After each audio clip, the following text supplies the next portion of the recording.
Yaskawa.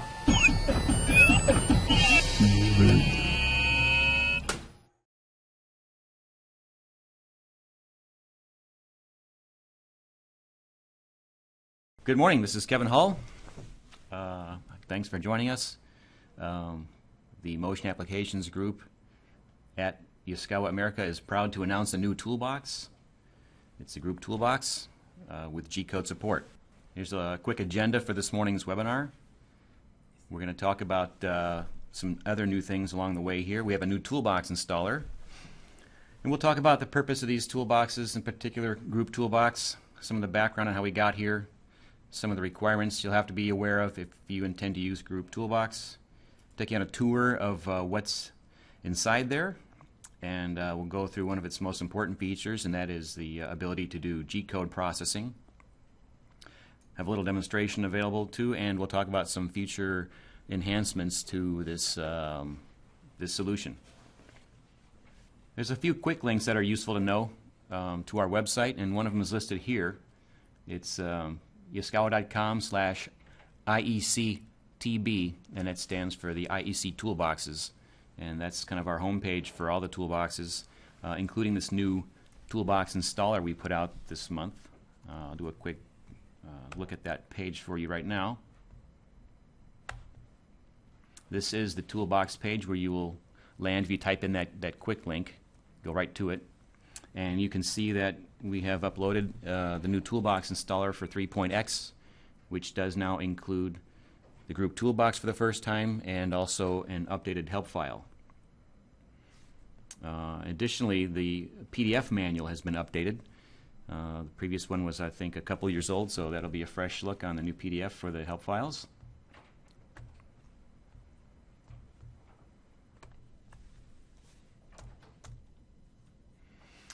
And the purpose for us creating this toolbox was to consolidate many of the commonly used PLC Open Part 4 functions. They're really handy building blocks on their own, but there still is some time involved with creating the logic to operate a group properly and to integrate the blocks to have their timing work well with each other.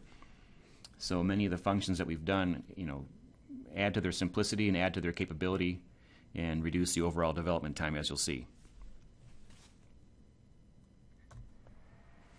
A little background on how we got to this point with the Group Toolbox, because it does use a lot of functions and features that we have previously released in other toolboxes.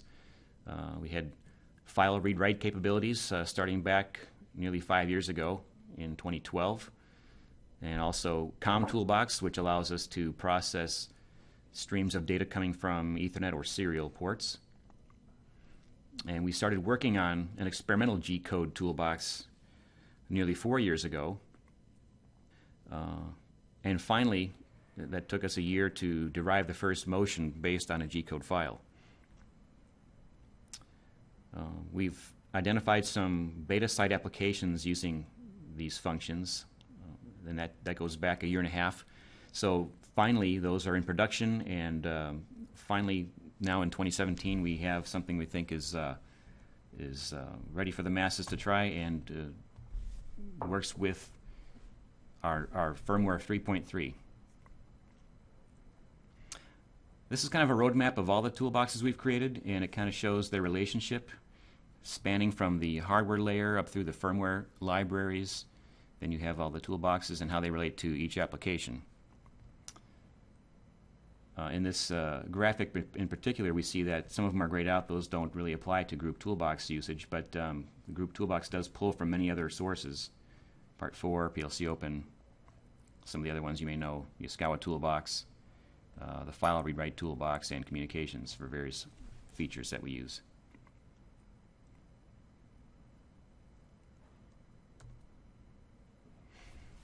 Let's go over some of the requirements.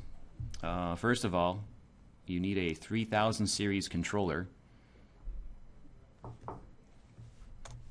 You also need MotionWorks IEC and the firmware version 3.3, which is going to be released in the next coming days.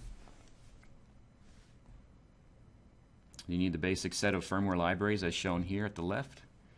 as well as these user libraries.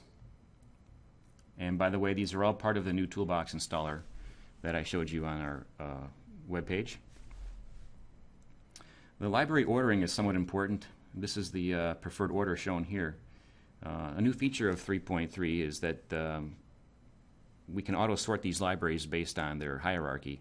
And really what needs to occur is any library that has data type definitions that are used by other libraries must come before it.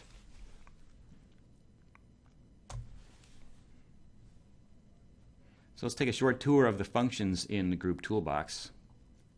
There really aren't that many function blocks in here at this point, but the ones that we have are quite powerful, so let's go through those.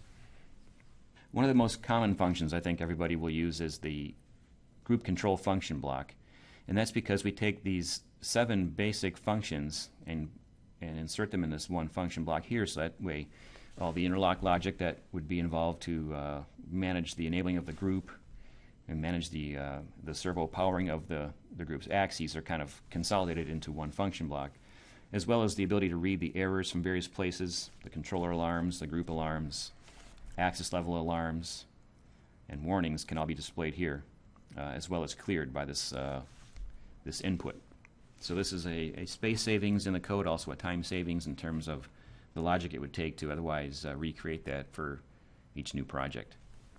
Another pair of function blocks that work together are quite handy, and they take advantage of a new parameter that's available in firmware 3.3. This parameter allows the application program to access what was previously a hidden value, the absolute encoder offset, stored in battery-backed memory each time the MC set position function block is executed. So having the ability to access this value, we wrote 2 function blocks to iterate through the axes within a group, read that axis offset, and write it to a file. This is a snapshot of what the file would look like for a 5-axis group. And it contains other information as well for note there, but the key value is the 3rd value in the CSV. I'm sorry, it's the 4th value, the offset. And that way we can reread this file at some later point in time and restore those battery-backed absolute encoder offsets. And this is very important in 2 cases. If ever the MPIC battery failed or the controller on the machine needed to be replaced. And that way your group can still retain its absolute encoder positions.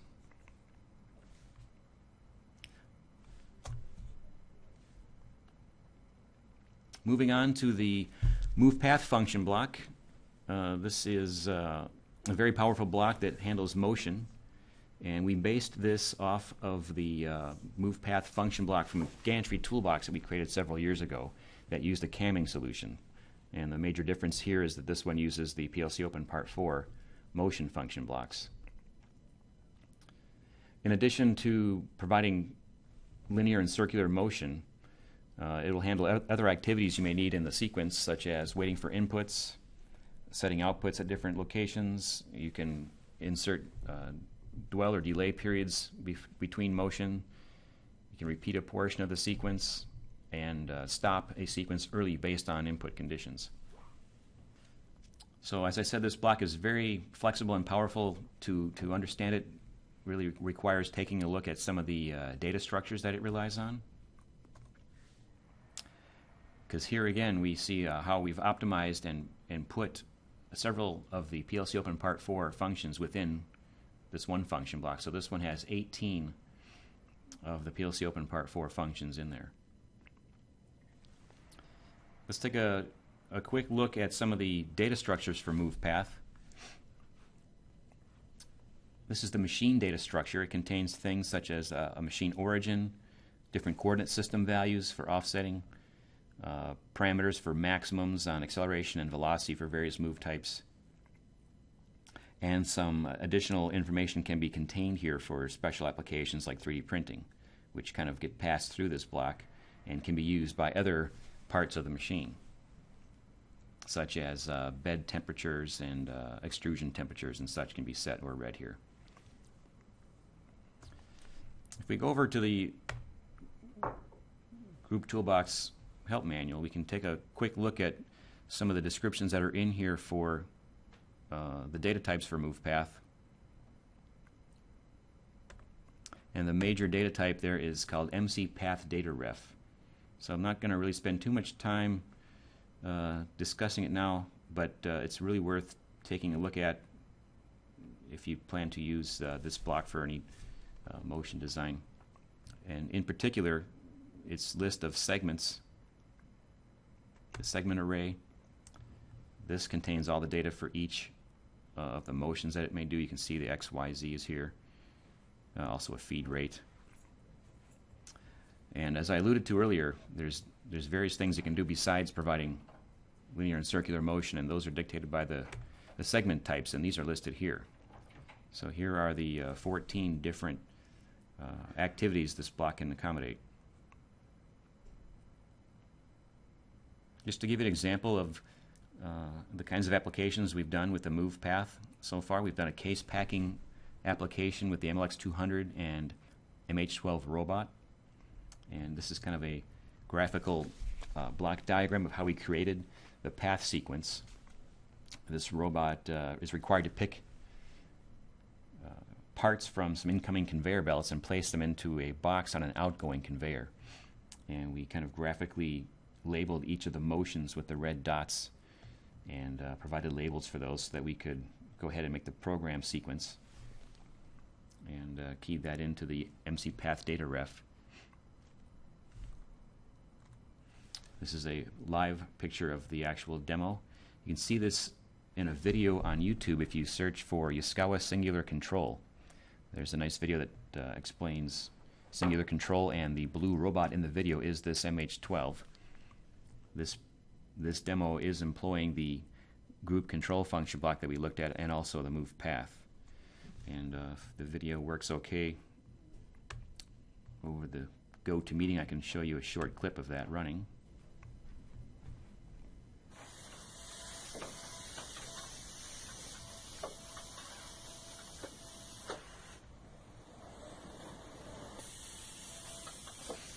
So MovePath is handling all the motion of the blue MH12 robot at the right, as well as the input signaling to indicate that the parts have arrived on these green infeed belts, and also operating the suction cups on the tooling there for the robot.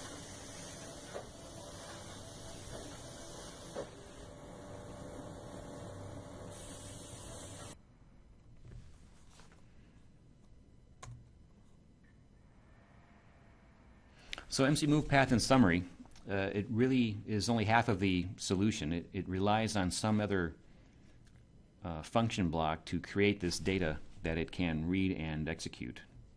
So MC Data Pathref is that link. So there's going to be some other block that feeds this thing with data.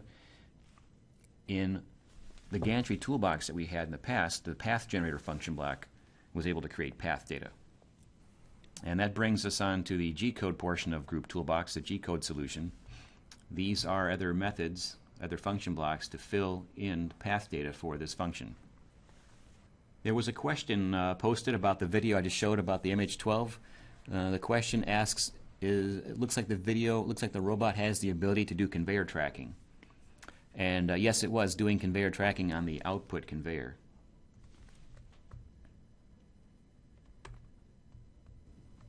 Let's take a look at that once again. The white belt in the foreground is the output conveyor, and the robot can track with this belt, whether it's in motion or not. I'm not sure if we'll see that in the video clip itself. But that's actually programmed as an external operation to the MC MovePath. And the way we did that was to use the input and output flags, which I didn't really describe, but there are the ability to have input flags and output flags on this function block. So we can integrate the operation of the MovePath with external activities, such as using the output flags to execute MC Track Conveyor Belt function block, and using the input flags to wait until that external operation has become in sync, let's say, before continuing motion to do the other the placement motions on the conveyor belt.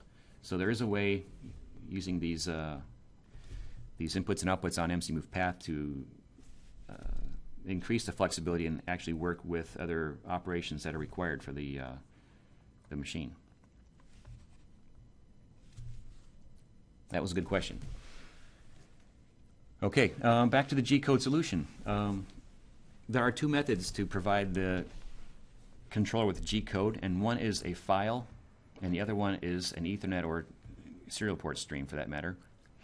But if we focus on the file method first, that involves placing a G-code file on the web server. I do it manually using the web server. You could also do it automatically with a PC program, doing an HTTP post to put the file there.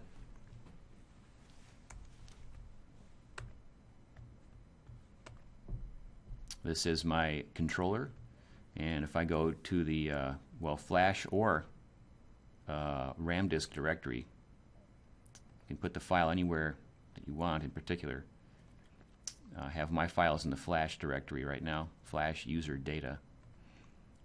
So these are several of the G-code files that I used for this project, and then you can access those within the program.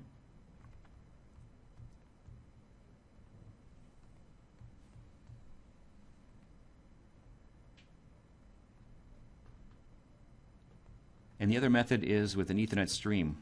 And to use that method, you would need to typically have a PC application that can open an Ethernet socket and send the serial stream of data down to the MPIC controller. Either of these methods can accept a infinitely large file because they buffer the data through as they use it. So we've tested with files as large as 3 megabytes and had no problem. Someone asked if we can see one of the G-code files. Let's take a look.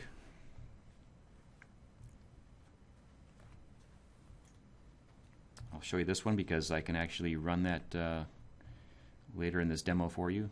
So here is the file. It's got a text extension. It doesn't matter what the extension is for a G-code. This was auto-generated by a website apparently. It's a graphic file. And I don't want to explain too much about G-code now. That's kind of a long conversation to have, but if you're familiar with it, you got line numbers you can optionally add, and then a command such as G1, which is for a linear move. Then you specify the positions, X and Y. And then this is the bulk of the file in this case because there's a lot of vector graphics that draws out the word Yaskawa G-code. You can do things like add the feed rate.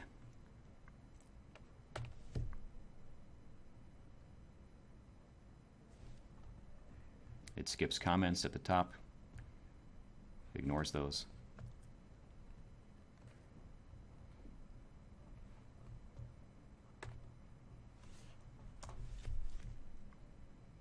This is an important point to make now about the requirements for using G-code. The hardware configuration must support the desired mechanism.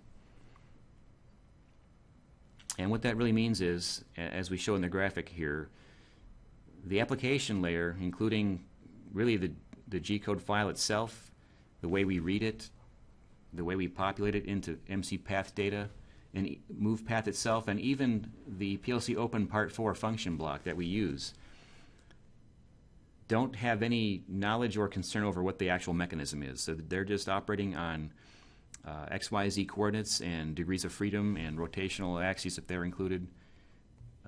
But they don't know what the outcome motion is supposed to be or look like. That takes place at the firmware level and based on the group definition, how to actually kinematically operate those axes. So we have support for gantries, various types of gantries. We have support for various types of T-bots and H-bots. This solution will work, in theory, for a Delta robot or for an MLX robot as well, because of the way this is structured. But if the group that you have is not configurable right now in the hardware configuration, then another approach has to be considered, and that would be to create a virtual gantry, a virtual 3 or 4D or 5 or 6D gantry for that matter, whose outputs could be used to operate custom kinematics to operate that group directly.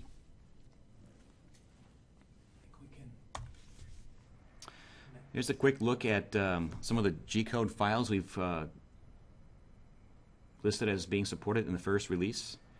This page is in the help file. If you look at that on the website, there's a comprehensive list of all the G and M codes that we have. That help document number is tm.mwiec01. Or once again, if you go to our website, yaskawa.com/IECTB, you'll land directly at this page. And at the midpoint of the page, you can download the PDF manual and take a look.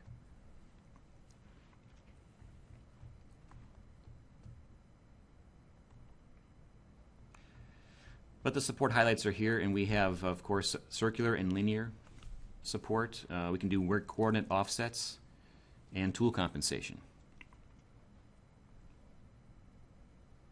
And some of the limitations are that we don't have support for repeating cycles within the G-code, or I've seen G-code that allow the specification of parameters or variables. We can't call sub files, and no spline interpolation yet. Here's a quick look at using the G-code file function block in the program.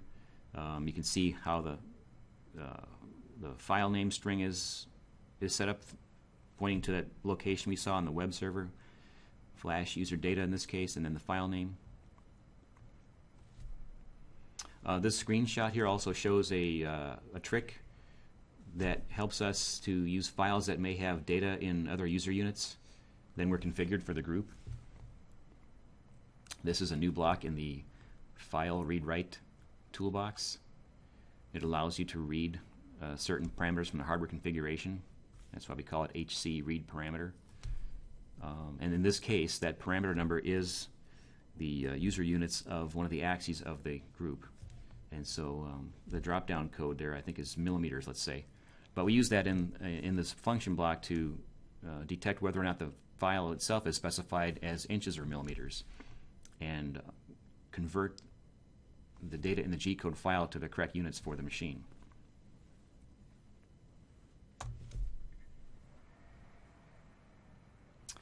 And the alternative method, the G-code streaming method, is shown here. This is a little more involved, but it works the same way and quite simple once it's been configured. You have to configure your Ethernet addressing and port number using this com-config structure. You have to have a front-end PC program of some type to send the Ethernet stream of data. So this was a test program we created to test the function block. It can watch the buffer levels and send data accordingly, and monitor the status of the data being processed.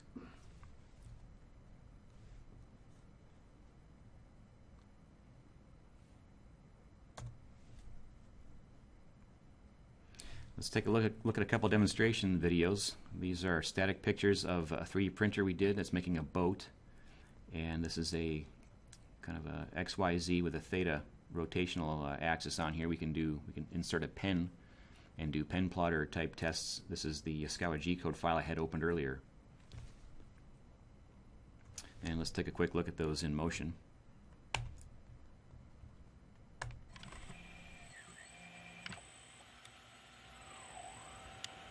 This 3D printer is moving quite fast, and I'm not sure if you'll see that on the webinar, but in this machine here, the X motion moves and the Y is static.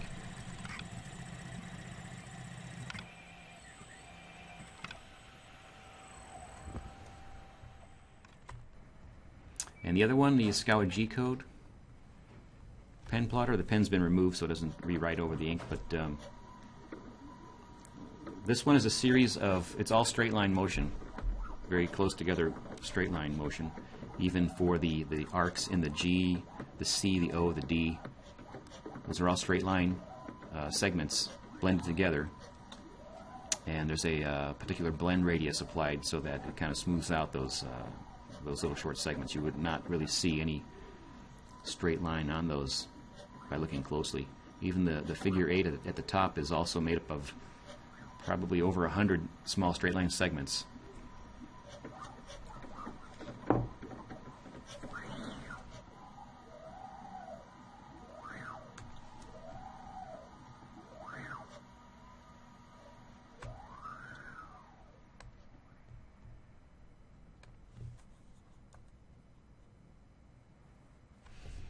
And once again, taking a look at the structures that hook up to the MC move path function block, the machine data structure. I pointed to this earlier.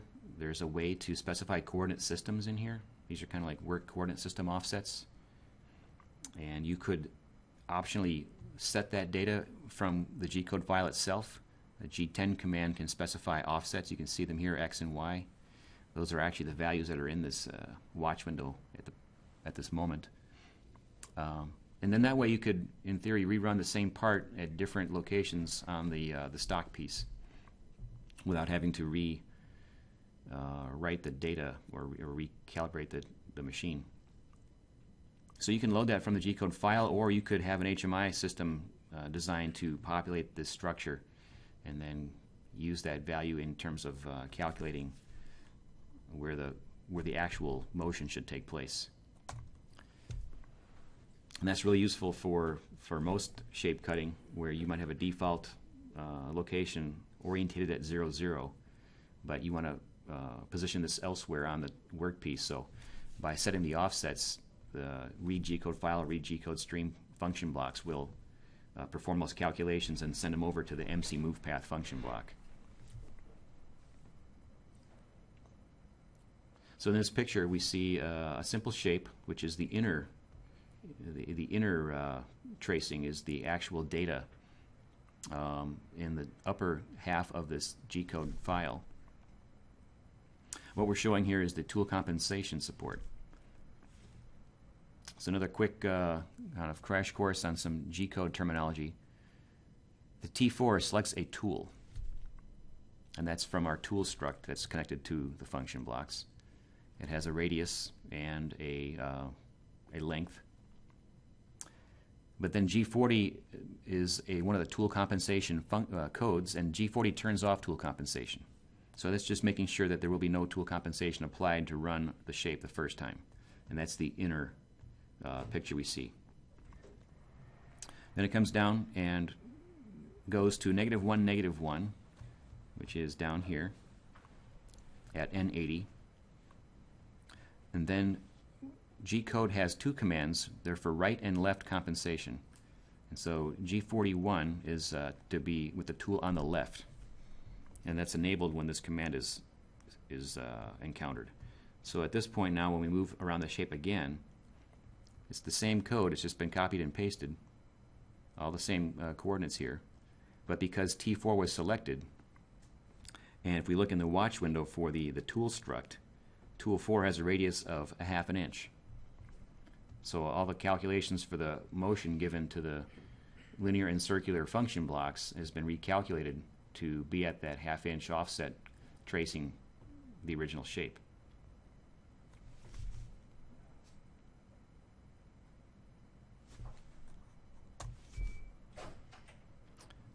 This next graphic is the same picture. It's tool compensation and a coordinate system offset applied. If we looked back at the previous slide, this number was 0 for the coordinate system offset. Now it's 20 degrees in the rotation of Z. So it's starting at the same origin. We didn't do any offsetting here. We could have, but now that it's offset by 20 degrees, all the numbers were recalculated to rotate the part and also still apply that same 1/2 inch tool compensation on the second go round. And that's all without changing the original G-code file.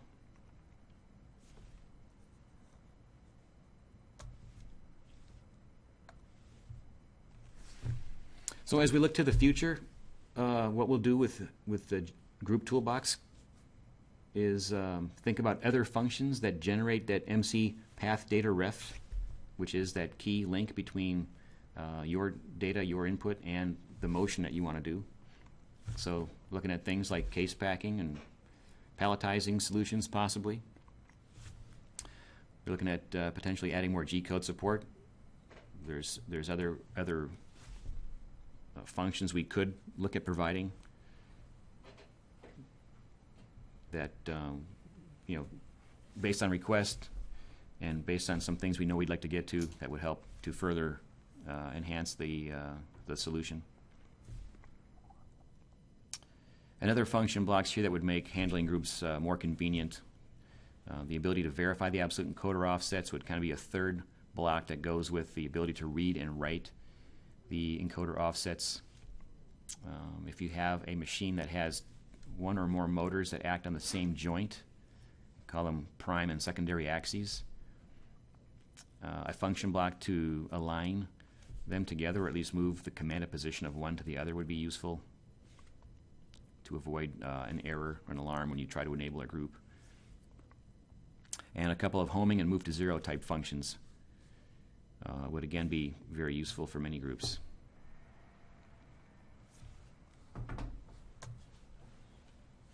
So to summarize the G-code support that we have in Group Toolbox, the G-code makes it really easy to specify a path and I/O information, but there's many details involved, and so therefore they should be considered and not assumed to be simple for a successful application. So many applications are going to require some kind of development on another system, a PC for example, such as writing the files to the controller using HTTP post, as I mentioned, or also some sort of front-end PC software to have a method to stream the Ethernet data to the MPIEC. So we invite you to consult with us at the Motion Applications Group to confirm its capability and its feasibility for your application. We're happy to do that. I'm going to try and take some more questions from the question list before we close.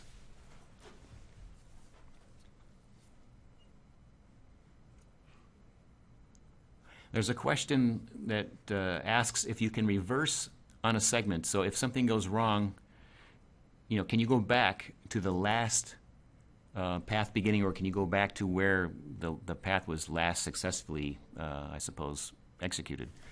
And the answer is yes. And let's talk about that. Go back to a graphic of the move path function block. So if we take a deeper look at some of the VAR inputs and outputs, there is a way to specify a start segment, and that refers to the path data and its list of segments. Usually it starts at 0. You don't need to fill that in if you always plan to start at the beginning. But if you know about your data and you know you want to start somewhere else, you could override the start segment and specify any other number, and that will be the first segment that the block starts with. You could probably take advantage of some of the other outputs here and collect those into a variable and detect which one was successfully last run, and maybe that's your resume position. You might use that as the starting segment when you retry to recover. Let's take a look at the actual program running. You can see some of this data live. I got that video that we saw is running right now, creating the Yaskawa G code and that figure 8 text. That's the behavior we see running here right now. But you can see how it would offer these segment numbers that you could hook up to variables, and then also reattach it to the start segment. Also, while we're here, segment label is transferred from the G code file if it's provided, and that serves as a nice debugging tool if you ever had an error on a certain segment. That's a way to trace the data back through the structures here back to the origin, and to help understand why there may have been a problem at some point in the path. Okay, there's another question. Do we have standard M codes as well? And again, the answer is yes. We have some of those. Let's go back real quick to the help file. Get the G code list, and then after that we have the M code list. And that's what we have so far. Mainly these M codes, the lower numbers especially, are mapped to specific bits in the output flags. So if we encounter one of those M codes, it's going to set this output flags as it's a D word of 32 bits. So then you can map each of these bits kind of as you see below here. Take the output flags, whatever bit, and then map that to the physical output on your machine, whatever you're actually going to do with it. So these will operate as you go through the path. What else was in there for M codes at this point? A couple other ones. Okay, another method, typically I see this with 3D printing methods to operate digital outputs. So there's two ways to set those outputs mainly at this point. So there's a question about just the nature of the way we're reading from a file, and so concerning the speeds and the feed rates, and wondering if they can be changed on the fly. And so they can be overridden on the fly. So there is data that's in the file that specifies what should be the speed at each segment, but you can set an override speed here, and this will be multiplied as that's 125%. So whatever the speed was specified on that segment in the G-code file is going faster or slower. So does the tool compensation do collision checking or blending, like for a move smaller than the tool offset? And the answer is no. It assumes that you've given it a good radius and recalculates the position. So, and actually, if you look at this picture of the tool compensation test that we did, to be sure the calculations were right, this is really not a plausible shape, because with a tool with a radius on it, you would not be able to make this point inside here or this point here. But we just did this shape to show that the calculation could, in fact, alter the path by a ½ inch. Someone asked about the advantages of G-code versus PLC Open Part 4. And I don't see them as alternatives, but that one lends itself to the other. I think G-code is a really convenient way to populate and operate the PLC Open Part 4 function blocks. Okay, another question is about the recommended task scan time. That's a good question too.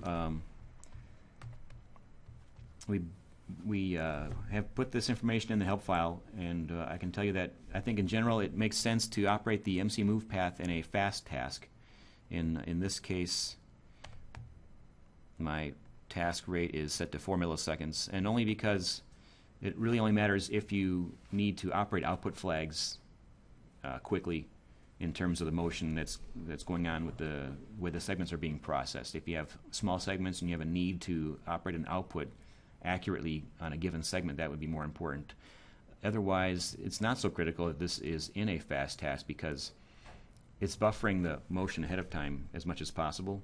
So anytime it sees contiguous similar segments, like a series of straight lines for that matter, like we saw in the Yaskawa G-code video, it will keep executing segments until the firmware level motion buffer is full, or until a segment type change is encountered. So if you consider that figure 8 and the graphics here again, many of the letters, the Yaskawa, maybe have 10 or so straight line segments between points where there's a large collinearity change where the motion of the pen goes up or down.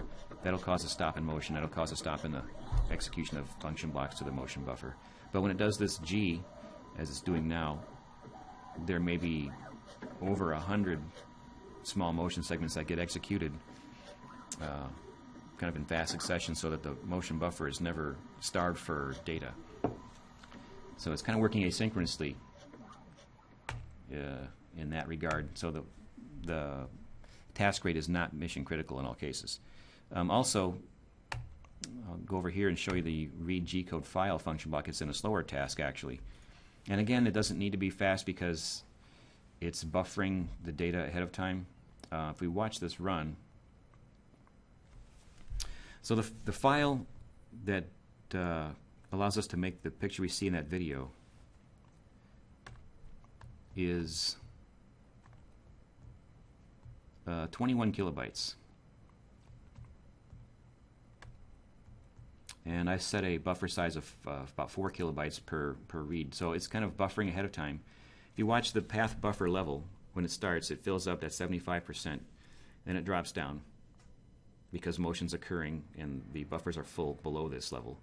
Then it rereads and fills again, and it drops down. So it's reading the file while motion's occurring. Motion's occurring right now.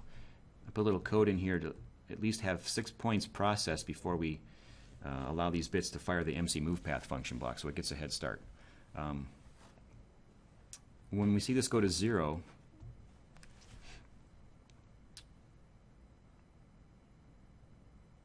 that'll be when the file was finally read in its completion, got to the end of the file, and it says we're done.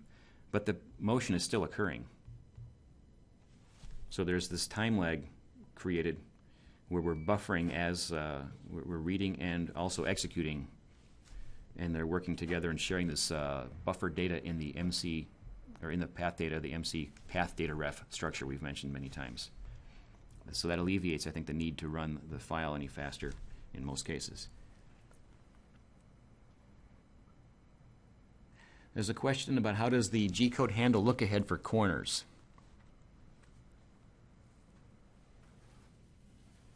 And we are able to use the PLC Open Part 4 function block layer's ability to apply blending and also specify a corner radius.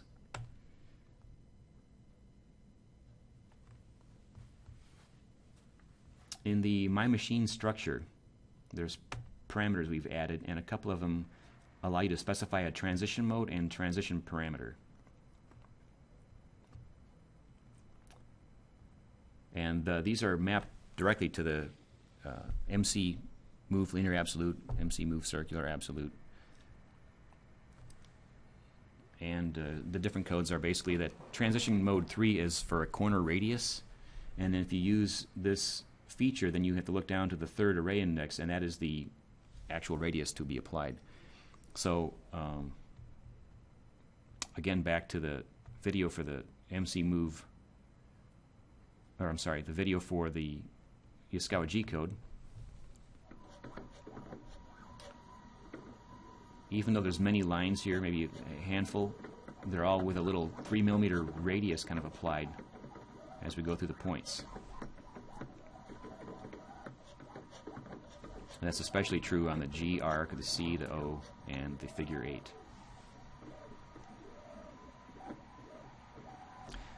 Now, that's not always applied. You can tell there's pretty sharp edges on the text for Yaskawa at the bottom especially, and that's because we're doing collinearity angle checking. So you can specify that as well in the machine struct. And in this case, if the collinearity of the angles is greater than some amount you specify, like 30 degrees, then we consider that to be a point where we need to stop. And when you stop, then the blending is not applied.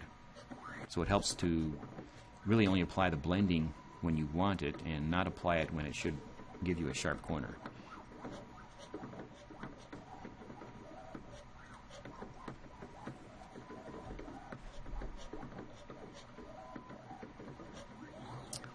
There's a question about do we have the ability to do dual axis grouping such as X and X prime of a gantry, and yes, we have that. That's more of a feature of MotionWorks IEC and the hardware configuration than of the ability to do the G-code or the Group Toolbox. That's part of a group configuration that I do have on this demo itself. So my gantry demo is configured right now as a 3D gantry. It does have 2 axes on the Y. But once that's configured by the hardware configuration, most of the programming can ignore the fact that there are 2 motors on the Y. So that never enters into the equation in the G-code data. You don't need to specify that. Just simply move the Y and they both go automatically. It's pretty seamless. All right, I think that's most of the questions that were asked. Thank you guys all for attending the webinar. This will be posted as a e-learning video in the future. You can watch it again. And once again, this is available currently on their website, but you do need MotionWorks IEC 3.3 to be compatible with this new Group Toolbox, which will be released in the coming days. So look for that, and thank you again.